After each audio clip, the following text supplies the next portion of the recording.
Segundo Crônicas, capítulo 5, o primeiro versículo, e a palavra do Senhor nos diz: assim se acabou toda a obra que fez o rei Salomão para a casa do Senhor. Então trouxe Salomão as coisas que Davi, seu pai, havia dedicado, a prata, o ouro e os utensílios.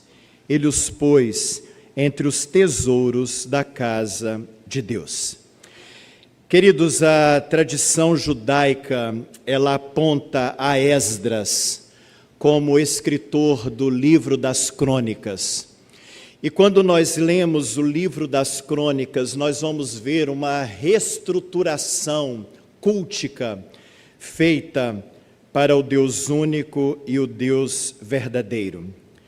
Eu tenho dito, queridos, que muitas vezes nós nos acostumamos com o culto. De tanto nós prestarmos culto, nós nos acostumamos com o culto. Nós nos acostumamos com a liturgia, nós nos acostumamos com esse ritual maravilhoso que é o culto, mas aos poucos nós podemos nos esquecer que o culto é a maior manifestação que nós podemos ter diante do Deus único, do Deus verdadeiro, como adoradores que nós somos.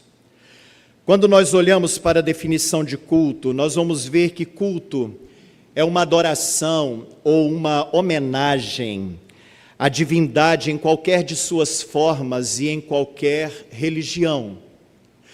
Mas quando nós olhamos para nós salvos no Senhor Jesus, nós vamos ver, queridos, que o culto, ele é teocêntrico.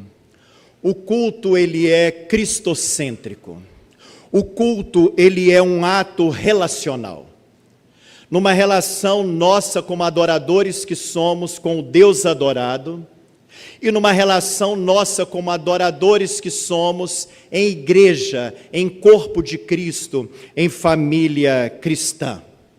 E é muito interessante porque num culto cristocêntrico, num culto teocêntrico, nós vamos ver que todas as prescrições, todas as determinações são dadas por Deus. É Ele que diz o que Ele quer receber, porque Ele é o Deus adorado.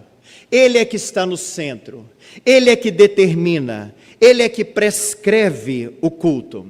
E é muito interessante, queridos, porque a obediência a essas regras ditadas por Deus, ela gera uma verdadeira comunhão, nossa como adoradores que somos, com Deus, esse ser adorado. Nós vamos lá para o Jardim do Éden. Deus, ele deu determinações. Deus, ele deu prescrições para o homem. É muito interessante nós vermos ali Deus dizendo para o homem: sede fecundos, uma ordem. Não coma da árvore do conhecimento do bem e do mal, uma ordem. Dê nome para os animais, uma ordem, uma determinação. E enquanto, queridos, houve obediência, a gente vê que havia ali uma comunhão. Era uma ordem dada pelo Senhor aos seus servos, esses servos obedecendo esta ordem, e ali eles vivendo uma relação de comunhão. O ser criado, Adão e Eva, numa plena comunhão com o Criador. Mas aí acontece a desobediência. E quando acontece a desobediência dessas ordens, quando acontece a desobediência dessas prescrições, quebra-se a comunhão. O relacionamento entre o homem e Deus foi afetado. Deus, queridos, não precisa de mim para nada. Deus não precisa de você para nada, porque Ele é Deus. Ele é completo em si mesmo. Ele é poderoso em si mesmo. Mas Ele é tão maravilhoso, é tão fantástico, as nossas mentes não conseguem compreender isso. Ele ama o relacionamento, porque Deus é um Deus relacional. Deus é um Deus relacional.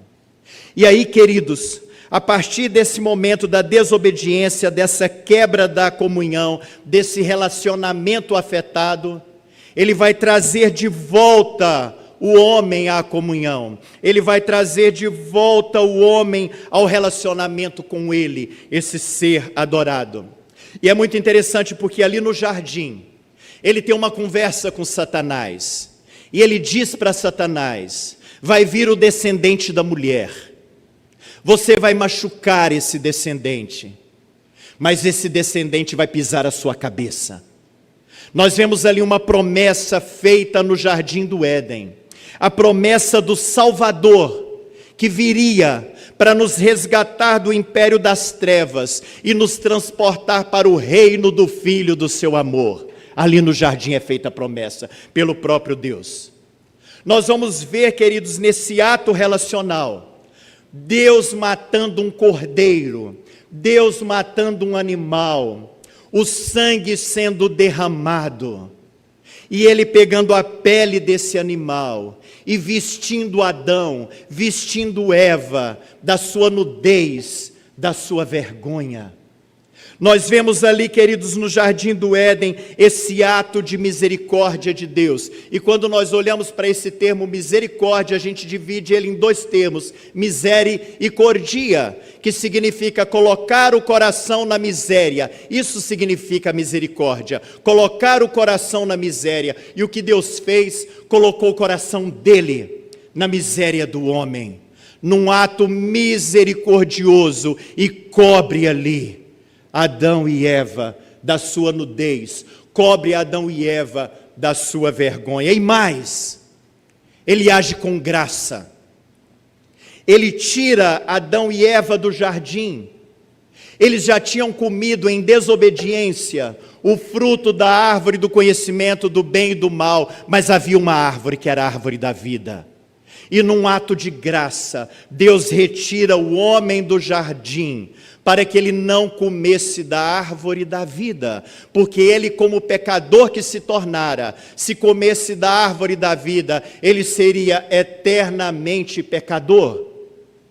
E Deus tira ele dali, coloca querubins na porta do jardim, para que o homem não entrasse e não comesse ali da árvore da vida. Portanto, há ali no jardim a promessa do Salvador, Cristo Jesus. Há ali no jardim o derramar do sangue, apontando para Cristo, apontando para aquilo que o Senhor Jesus faria no meu lugar e no seu lugar, ali naquela sangrenta cruz. Há ali no jardim um ato de misericórdia, há ali no jardim um ato de graça do Senhor. Retorno à comunhão. Retorno à comunhão. Nós olhamos para os patriarcas, queridos, e nós vamos encontrar os patriarcas fazendo exatamente aquilo que Deus tinha feito no jardim, sacrificando o animal, derramando o sangue. Nós olhamos lá para Abraão e vemos Abraão em obediência à palavra do Senhor. Uma ordem tão difícil. Quem aqui é pai, quem aqui é mãe sabe disso. Uma ordem muito difícil: vai lá e mate o seu filho. Vai lá e sacrifique o seu filho. E ele obedeceu. E ele levou Isaque para o holocausto. Mas naquele momento, quando Isaque seria sacrificado, o Senhor Jesus aparece ali. O anjo do Senhor, que é o Senhor Jesus, aparece ali para Abraão. Tira seu filho do holocausto. Pega esse cordeiro, mate esse cordeiro. Você obedeceu. Você foi obediente. E ali Abraão tira o seu filho do holocausto e pega aquele cordeiro, e ali há um derramamento de sangue, ali há um sacrifício substitutivo. O cordeiro toma o lugar de Isaque no holocausto, apontando para Cristo. O sacrifício substitutivo, porque a cruz era minha, a cruz era sua. E o nosso Deus pega o seu filho, o seu único filho, e coloca ali no nosso lugar, para a nossa salvação, para o derramamento de sangue. Nós caminhamos, queridos, e vamos encontrar o povo de Deus num sofrimento atroz, ali no Egito. Um sofrimento atroz. E esse povo resolve clamar. Esse povo resolve pedir a Deus a libertação. E Deus é o Deus que se inclina para ouvir a nossa oração. Deus é o Deus que se inclina para ouvir o nosso clamor. Deus se inclinou e ouviu o clamor do seu povo. E aí ele diz que vai libertar o seu povo. E ali há a instituição da Páscoa. O cordeiro é morto em cada família. O sangue é passado nos umbrais das portas. Os primogênitos são salvos da morte, apontando para o Cordeiro de Deus que tira o pecado do mundo, apontando para o sangue que seria derramado a nosso favor, apontando para o primogênito que ocuparia aquela cruz. Lá no deserto, Deus manda que Moisés construa um tabernáculo. Deus não está preso em lugar algum. Mas ele diz para Moisés construir o tabernáculo. E ali seria a morada dele no meio do povo. E Moisés obedece. E Moisés constrói o tabernáculo. E nós vamos encontrar ali no tabernáculo, queridos, a Arca da Aliança. A Arca da Aliança com a lei do Senhor, com a palavra do Senhor ali dentro daquela arca. Dentro daquela Arca da Aliança, a lei moral, essa lei que vai nos acompanhar até a segunda vinda de Cristo. As leis cerimoniais encerraram em Jesus, as leis civis do povo de Israel continuam, mas para nós, o que fica é a lei moral, e essa lei nos acompanhará até a segunda vinda do Senhor Jesus, e a Arca da Aliança estava ali, no tabernáculo, no meio do tabernáculo, o tabernáculo no meio das tribos, mostrando um cristocentrismo, mostrando um teocentrismo, porque o lugar que Deus deve ocupar é o centro. É o centro. Nós encontramos ali no tabernáculo propiciatório, aonde Deus mostra ser propício a nós pecadores, aonde o sangue era aspergido, aonde o sangue era derramado. Nós encontramos nesse serviço os sacerdotes levantados ali por Deus, naquele deserto, mostrando o mediador, o intercessor. Era o serviço do sacerdote, apontando, queridos, para Cristo como mediador, como intercessor. E agora, nós chegamos no capítulo 5 desse segundo livro das Crônicas. E aqui está acontecendo a inauguração do templo. Deus não permitiu que Davi construísse o templo, mesmo sendo ele um homem segundo o seu coração. Mas ele disse, não vai ser por suas mãos, vai ser pelas mãos do seu filho, Salomão. E agora nós encontramos aqui nesse capítulo 5, a inauguração do templo, o lugar de culto, o lugar de adoração, o lugar de louvor ao Senhor. Eu gostaria, queridos, juntamente com vocês, de olhar para esse texto e ver aquilo que Deus requer de nós, como adoradores que somos, aquilo que Ele requer de nós, para o culto que é prestado a Ele, para a glória que é dada a Ele, para a honra que é dada a Ele, para o louvor e adoração que são dados a Ele. Capítulo 5 de 2 Crônicas, versículos 2 a 5. Congregou Salomão os anciãos de Israel, e todos os cabeças das tribos, os príncipes das famílias dos israelitas em Jerusalém, para fazerem subir a arca da aliança do Senhor, da cidade de Davi, que é Sião, para o templo. Todos os homens de Israel se congregaram junto ao rei, na ocasião da festa, que foi no 7º mês. Vieram todos os anciãos de Israel, e os levitas tomaram a arca, e a levaram para cima, com a tenda da congregação, e também os utensílios sagrados que nela havia. Os levitas sacerdotes é que os fizeram subir. Grave bem isso. Os levitas sacerdotes é que o fizeram subir. Queridos, lá no deserto, Deus tinha dado uma ordem. Deus tinha dado uma prescrição. Faça a arca da aliança. Faça ela de madeira de acácia. Revista ela toda de ouro. Coloque argolas em cada ponta da arca. Coloque 2 varais recobertos de ouro nessas argolas. E os levitas, sacerdotes, é que carregarão esta arca nos seus ombros. Essa era a ordem, essa era a prescrição. E o que Davi fez? Invencionice.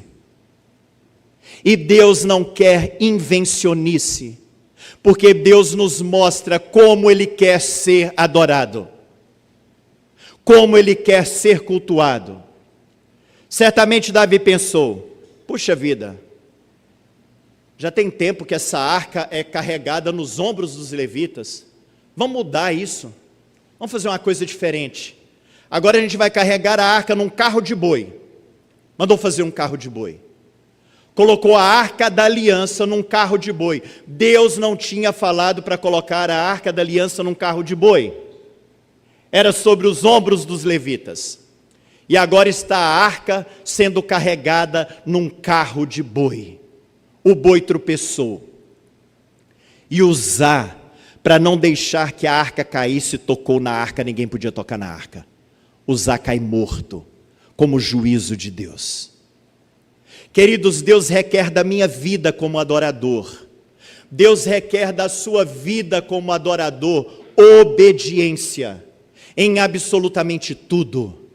Precisamos olhar para a sua palavra, e obedecer a sua palavra, obedecer às suas prescrições, fazer aquilo que Deus nos manda fazer, não fazer aquilo que Deus nos manda não fazer. Precisamos, como adoradores que somos, ter uma vida de obediência à palavra do Senhor. Agora nós encontramos aqui Salomão inaugurando o templo e o povo obedecendo ao Senhor. E a obediência ao Senhor agrada ao Senhor, porque o obedecer é melhor do que o sacrificar, diz a palavra do Senhor. E agora esse povo está obedecendo, está fazendo exatamente aquilo que Deus mandou fazer. Nós queremos saber, queridos, o que Deus nos manda fazer? Abramos a Bíblia, leiamos a Bíblia, estudemos a Bíblia, porque aqui nós vamos encontrar tudo que Deus nos manda ser, tudo que Deus nos manda fazer, para vivermos assim, uma vida para a honra e para a glória do nome santo do Senhor. Obediência. Caminhando, queridos, versículo 6 nos diz: o rei Salomão e toda a congregação de Israel que se reunira a ele, estavam diante da arca, sacrificando ovelhas e bois, que de tão numerosos não se podia contar. Verso 11, quando saíram os sacerdotes do santuário, porque todos os sacerdotes que estavam presentes se santificaram sem respeitarem os seus turnos. Havia ali, queridos, vida de santidade. Havia ali vida de santificação diante do Senhor. E quando nós olhamos para esse termo santo, santo é definido como separado. Deus exige de nós santidade, porque Ele é um Deus santo, e Ele diz: sede santos porque eu sou santo. É a palavra que Deus nos dá. Ele é separado do pecado. E Ele nos chamou, queridos, para sermos santos, separados do pecado. Não mais escravos do pecado, não mais escravos do império das trevas, mas Ele nos tira do império das trevas e nos traz para a maravilhosa luz, para o reino do Filho do seu amor, para que sejamos santos, para que sejamos separados, para que vivamos uma vida para a sua honra e glória. E essa santidade não pode se resumir ao momento de culto, queridos. Nós não podemos chegar na porta da igreja e vestir uma capa de santidade, entrar aqui, cultuar ao Senhor e deixar essa capa de santidade e vivermos durante a semana a nossa vida do nosso jeito. Não, Deus não nos chamou para isso. Deus nos chamou para sermos santos a cada instante da nossa vida. E através da nossa santidade, através da nossa obediência, nós podemos dar testemunho verdadeiro desse Deus que é santo, desse Deus que nós tanto adoramos. Nós encontramos aqui uma busca de santidade, uma busca de santidade. Os sacerdotes nem estavam mais respeitando os seus turnos. O tempo todo buscando santidade. O tempo todo vivendo santidade. Mas a gente continua. A partir do verso 7 diz: puseram os sacerdotes a arca da aliança do Senhor no seu lugar, no santuário mais interior do templo, no Santo dos Santos, debaixo das asas dos querubins. Pois os querubins estendiam as asas sobre o lugar da arca, e do alto cobriam a arca e os seus varais. Os varais sobressaíam tanto que suas pontas eram vistas do santo lugar, defronte do Santo dos Santos, porém de fora não se viam. Aí estão os varais, até o dia de hoje. Nada havia na arca, senão as 2 tábuas que Moisés ali pusera junto a Horebe, quando o Senhor fez aliança com os filhos de Israel, ao saírem do Egito. Queridos, a arca da aliança não era para ser adorada, mas a arca da aliança representava a presença de Deus no meio do povo. Dentro da arca da aliança estavam as tábuas da lei. Dentro da arca da aliança estavam os 10 mandamentos. Dentro da arca da aliança estava a prescrição de Deus, a ordem de Deus, a palavra do Senhor. Quando nós olhamos lá no tabernáculo, nós vamos encontrar essa arca da aliança sendo colocada no meio da tenda.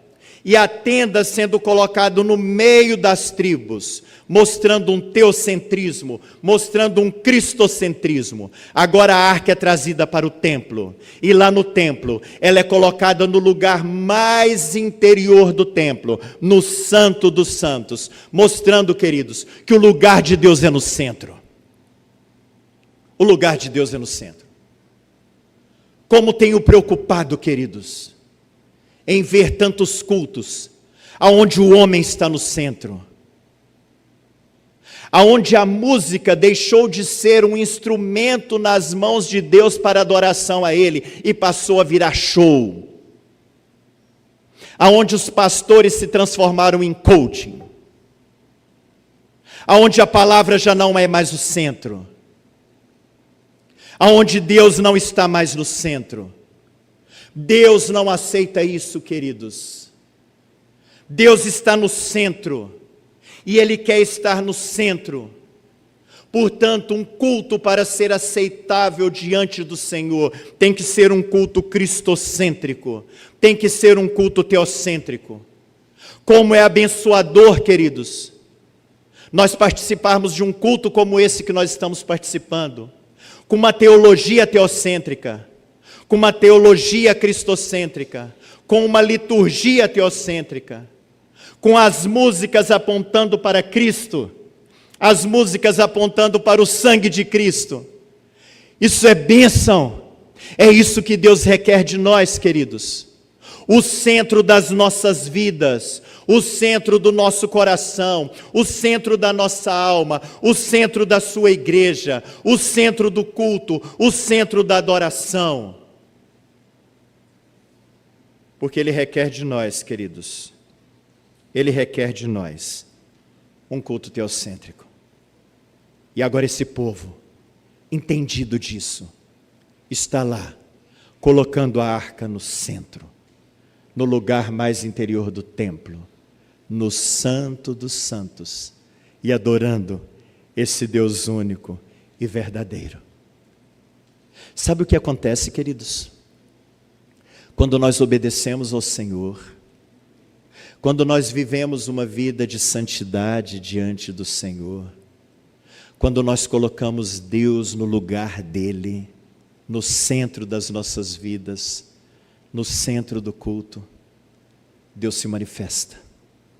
Deus se manifesta.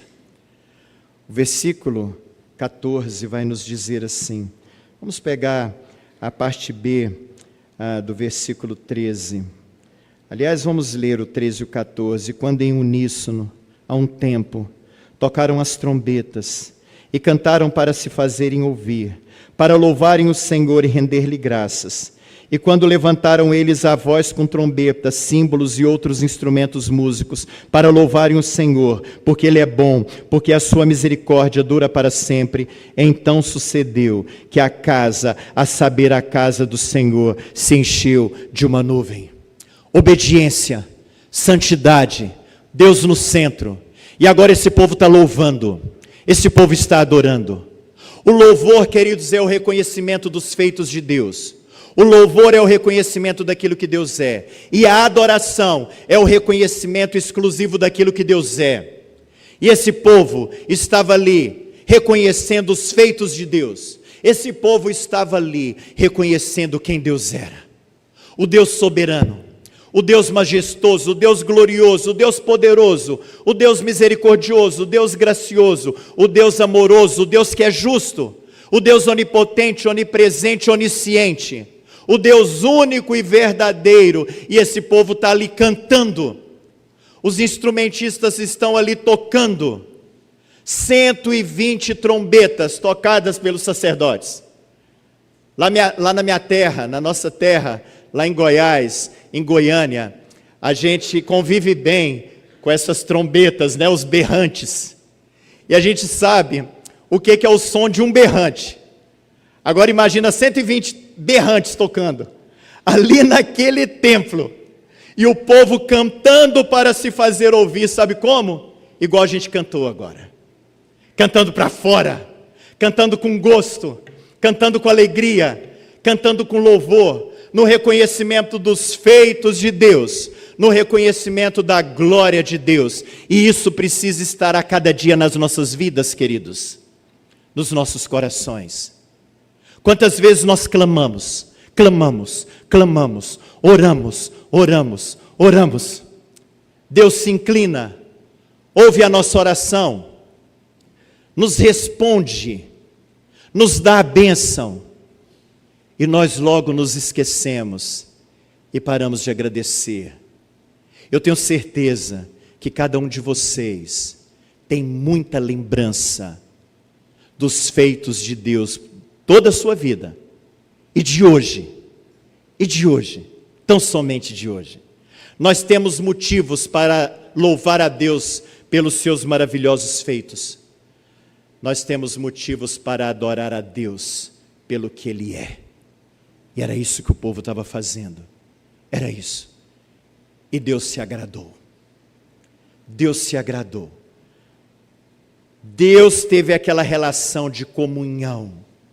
E a palavra do Senhor no último versículo desse capítulo nos diz: de maneira que os sacerdotes não podiam estar ali para ministrar por causa da nuvem, porque a glória do Senhor encheu a casa de Deus. É isso que Deus faz. Quando nós cultuamos ao Senhor, quando nós adoramos ao Senhor, e quando essa adoração vem no nosso dia a dia, essa vida de obediência e santidade vem nesse dia a dia, e nós nos encontramos aqui, como estamos hoje, como família cristã, como igreja do Senhor, adorando, bendizendo, glorificando, sabe o que acontece? A glória do Senhor se enche neste lugar. Ah, queridos, como é abençoador poder adorar esse Deus, cultuar a esse Deus. Nós olhamos lá para o Velho Testamento, nós vamos encontrar os reis, os sacerdotes e os profetas sendo ungidos. Somente essas três classes, os reis, os profetas e os sacerdotes sendo ungidos, apontando para aquele que é o Rei dos Reis, que é o mediador entre nós e Deus Pai, que é o profeta maior. Nós olhamos para o Velho Testamento e nós vemos os cordeiros sendo mortos e o sangue sendo derramado para a purificação do pecado, apontando para aquele Cordeiro de Deus, que tira o pecado do mundo, que teve o seu sangue derramado a meu favor e a seu favor. Portanto, queridos, o culto, ele tem que ser cristocêntrico. O culto, ele tem que ser teocêntrico. Começamos lá em Gênesis, e eu encerro, queridos, lá em Apocalipse. Eu te convido a ler no primeiro capítulo, os versículos 12 a 16. Voltei-me para ver quem falava comigo. E voltado vi 7 candeeiros de ouro. E no meio dos candeeiros, um semelhante a filho de homem, com vestes talares e cingido, à altura do peito com uma cinta de ouro. A sua cabeça e cabelos eram brancos como alva lã, como neve. Os olhos como chama de fogo. Os pés semelhantes ao bronze polido, como que refinado numa fornalha. A voz como de muitas águas. Tinha na mão direita 7 estrelas, e da boca saía-lhe uma afiada espada de 2 gumes. O seu rosto brilhava como o sol na sua força. Verso 20. Quanto ao mistério das 7 estrelas que viste na minha mão direita, e os 7 candeeiros de ouro, as 7 estrelas são os anjos das 7 igrejas, e os 7 candeeiros são as 7 igrejas. Na mão de Cristo, os pastores das 7 igrejas. E no meio das 7 igrejas, Cristo. No meio, Ele é o centro, Ele é o dono, Ele é o Senhor, é Ele que tem que ser honrado, é Ele que tem que ser glorificado, é Ele que tem que ser adorado, e Ele está no centro. E Ele nos dá uma palavra para nós salvos no Senhor Jesus, no capítulo 22, os versículos 1 a 5, e diz assim: então me mostrou o rio da água da vida, brilhante como cristal, que sai do trono de Deus e do Cordeiro. No meio da sua praça, de uma a outra margem do rio, está a árvore da vida, que produz 12 frutos, dando seu fruto de mês em mês, e as folhas da árvore são para a cura dos povos. Nunca mais haverá qualquer maldição. Nela estará o trono de Deus e do Cordeiro. Os seus servos o servirão, contemplarão a sua face, e na sua fronte está o nome dele. Então já não haverá noite, nem precisam eles de luz de candeia, nem da luz do sol, porque o Senhor Deus brilhará sobre eles, e reinarão pelos séculos dos séculos.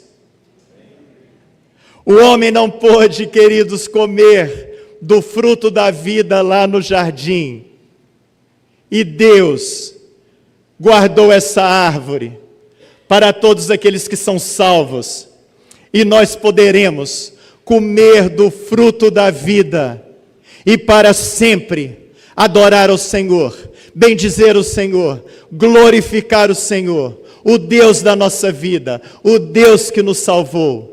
E aqui, salvos que somos, já começamos a eternidade. Já começamos a eternidade.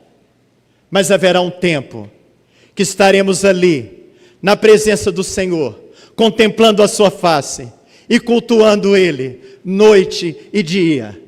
Se aqui já é uma bênção, se aqui a gente faz isso com tanta alegria, com tanto gozo, imagine no céu, que não haverá pecado. Imagine no céu que não haverá sofrimento, nem dor, nem tribulação, e estaremos ali como igreja, numa comunhão dos santos, juntos, adorando, bendizendo e glorificando ao Senhor. Que Deus nos abençoe, queridos, e enquanto aqui estivermos, que possamos ser adoradores obedientes do Senhor, adoradores santos do Senhor. Que possamos sim prestar a cada dia, a cada domingo, culto teocêntrico, um culto cristocêntrico, na certeza de que a glória do Senhor, quando Ele se agrada, enche este lugar. Que Deus nos abençoe e que possamos viver assim no nosso dia a dia, para a sua honra e glória. Vamos orar, queridos. Obrigado, Pai, pela salvação em Cristo Jesus, sem a qual não estaríamos aqui cultuando, bendizendo e glorificando o nome santo do Senhor.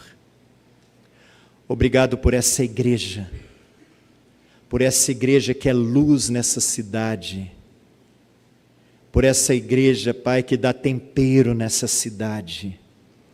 Obrigado pela vida de cada irmão, de cada irmã, pelos pastores desta igreja que estão nas mãos do Senhor. Obrigado por tudo que o Senhor já fez aqui, por tudo que o Senhor ainda vai fazer. E que possamos sempre, Pai, cultuar o Senhor, adorar, bendizer e glorificar o Teu nome, de modo tal que o Senhor receba este culto, que o Senhor receba essa adoração e que a glória do Senhor encha as nossas vidas, encha este lugar. A gente te ama, Paizão, a gente adora muito o Senhor e a nossa oração a gente faz em nome de Jesus, o nosso Senhor, o nosso Salvador. Amém e amém.